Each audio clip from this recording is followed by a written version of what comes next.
வீடியோவை பார்த்து கொண்டிருக்கும் அனைத்து உள்ளங்களுக்கும் இனிய வணக்கம். நமது சேனல்ல பார்த்தீங்கன்னா தினமும் நடக்கக்கூடிய பல்வேறு விதமான குற்ற சம்பவங்களை குறித்து உடனுக்குடன் செய்திகள் பதிவேற்றம் பண்ணிட்டு வரோம்.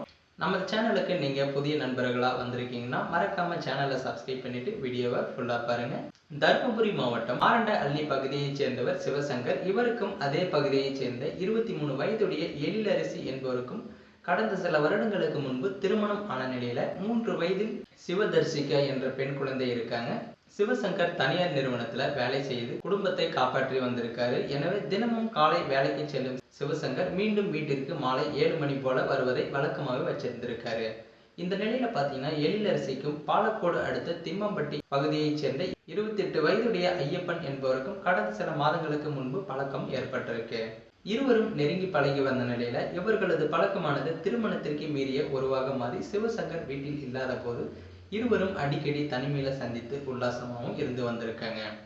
மனைவியின் கள்ளக்காதலை அறிந்த கணவன் எழிலரசியை கண்டிச்சிருக்காரு.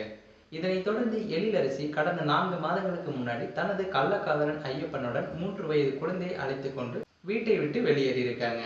பிறகு இருவரும் சேர்ந்து தருமபுரி எஸ்வி ரோட்டில் வாடகைக்கு வீடு எடுத்து கணவன் மனைவி போல வசித்து வந்திருக்காங்க. இதற்கிடையில பாத்தீங்கன்னா அடிக்கடி குடித்து விட்டு வீட்டிற்கு வரும் ஐயப்பன் குழந்தை சிவதர்சிகாவின் உடல் முழுவதும் சிகரெட்டால சூடு வைத்து கொடுமைப்படுத்தி இருக்காரு.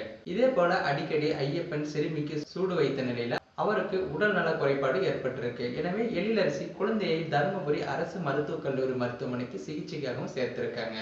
குழந்தை பாத்தீங்கன்னா ஆபத்தான நிலையில சிகிச்சை பெற்று வருகிறது. இது குறித்து தகவல் அறிந்து குழந்தையின் தந்தை சிவசங்கர் தனது உறவினர்களுடன் மருத்துவமனைக்கு சென்றதுடன் போலீசாருக்கும் தகவல் தெரிவிச்சிருக்காங்க. தகவல் அறிந்து சம்பவ இடத்திற்கு வந்த போலீசார் சிறுமியின் தந்தை அளித்த புகாரின் பேர்ல தருமபுரி நகர் போலீசார் இருவர் மீதும் வழக்கு பதிவு செய்து கைதும் செஞ்சிருக்காங்க. மேலும் எழிலரசியை சேலம் மத்திய சிறையிலும் அவரது கள்ளக்காதலன் ஐயப்பனை தருமபுரி சிறையிலும் அடைச்சிருக்காங்க. தாயோட கள்ளக்காதலன் 3 வயது குழந்தைக்கு சூடு வைத்து கொடுமை செய்த சம்பவம் அந்த பகுதி மக்களிடையே பெரும் பரபரப்பை ஏற்படுத்தியிருக்கு. சோ இந்த தகவலை பத்தி நீங்க என்ன நினைக்கிறீங்கன்றத மறக்காம கமெண்ட்ல சொல்லுங்க. மேலும் இது போன்ற வீடியோக்களை உடனுக்குடன் காண நமது சேனலை சப்ஸ்கிரைப் பண்ணுங்க. மீண்டும் உங்களை இது போன்ற இன்னொரு குற்ற சம்பவத்துல சந்திக்கிறேன். அது வரைக்கும்